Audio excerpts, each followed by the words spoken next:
चलिए, अब तक हम लोगों ने पोषण पढ़ा था। पोषण ऐसा भोज्य पदार्थ जो हमें हमारे शरीर को समग्र रूप से वृद्धि करे, हमारे शरीर में होने वाली टूट फूट की मरम्मत करे, वो क्या कहलाएगा? पोषण कहलाएगा। पोषण की क्रिया जो है वो 5 चरणों में संपन्न होती है। पोषण की क्रिया कितने चरणों में संपन्न होती है? 5 चरणों में।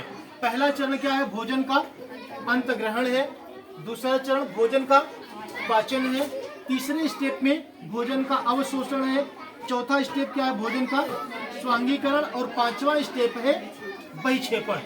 बहिक्षेपण को मल परित्याग भी कहा जाता है। क्या कहते हैं? मल परित्याग।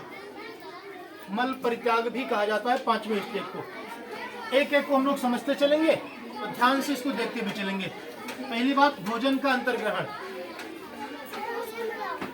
भोजन हम अपने हाथों के माध्यम से, अंगुलियों के माध्यम से मुख गुहा में पहुंचाते हैं। भोजन को अपने हाथों के माध्यम से कहाँ पहुंचाते हैं? मुख गुहा में पहुंचाते हैं। मुख गुहा में दांत होती है, जीभ होती है और जीभ से लगी हुई लार ग्रंथियां होती हैं। जीभ से लगी हुई क्या होती है? लार ग्रंथियां होती हैं। इधर ध्यान दो। भोजन मुख में पहुंचते ही लार ग्रंथियां सक्रिय हो जाती हैं, लार निकालने लगती हैं। दांत सक्रिय हो जाते हैं। दांत मुंह में 4 प्रकार के होते हैं। मुख गुहा में दांत कितने प्रकार के हैं? 4 प्रकार के। 4 प्रकार के दांत कौन कौन से हैं? आई, सी, पी और पीएम।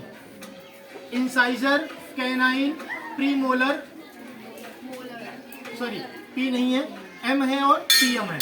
मोलर और प्रीमोलर।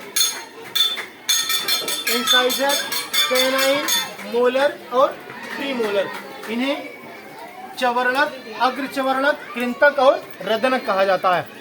4 प्रकार के दांत हैं। भोजन के मुख गुहा में पहुंचते ही जैसे मुंह में भोजन पहुंचा, मुंह के जितने दांत ऐसे बकड़ बकड़ कर कपोड़ कपोड़ पूरा भोजन को पूरा तोड़ मरोड़ देते हैं। भोजन को कूट पीस करके, चीड़ फाड़ करके उसकी लुगदी तैयार करते हैं। लार उसमें मिलती जुलती रहती है। जीभ का काम क्या है? जीभ भोजन को उलटता पलटता रहता है। जीभ भोजन को क्या करता है? उलटता पलटता है। दांत चीरता है, फाड़ता है, काटता है, कूटता है। लार उसे गिरा करती रहती है। तो मुख गुहा में धीरे धीरे धीरे धीरे करके लुगदी तैयार हो जाती है। क्या तैयार हो जाती है? तो घर में आटा उटा नहीं साने हो, आटा गूंथते समय देखो, ध्यान दो, जब आटा गूंथते हैं तो लोई तैयार होती है जिसकी रोटियां बनाते हैं। मुंह से निकाल के फिर चाहो तो रोटी बना सकते हो। आटा रोटी की बना सकते हैं, नहीं बना सकते हैं? तो मुंह में भोजन की क्या तैयार होती है? लुगदी। मुख में भोजन की क्या तैयार होती है? लुगदी। क्या तैयार होगी? क्या तैयार होगी? लुगदी। मुंह में, मुख गुहा में लुगदी के समान बना भोजन काइम कहलाता है। मुख में लुगदी के समान बना भोजन क्या कहलाता है? काइम कहलाता है। लुगदी के समान बना भोजन क्या कहलाएगा? काइम कहलाता है। काइम किसे कहते हैं? मुंह में लुगदी के समान बना भोजन काइम कहलाता है। मुंह में लुगदी, 10 बार रट लो, याद हो जाएगा। मुंह में लुगदी के समान बना भोजन काइम कहलाता है। कुछ नहीं करना, पढ़ना की जरूरत ही नहीं है। सीधा दिमाग ले जाओ, घर में आटा पे पानी डाल दिए, पानी का काम हमारा कौन कर रहा है? लार कर रही है ना। अब हाथ का ये जो ये वाला हिस्सा जो है, इसका पंजा उंजा, उसे उलटने पलटने का काम कर रहा है ना। वही काम जीभ कर रही है। जीभवा भोजनवा को उलट पलट रही है, खनवा को। और दांत क्या कर रहा है? उसमें मिक्सर का काम कर रहा है। मुख गुहा माने द मुख गुहा इज कॉल्ड मिक्सर। हाँ, कोई दिक्कत नहीं, कह सकते हो।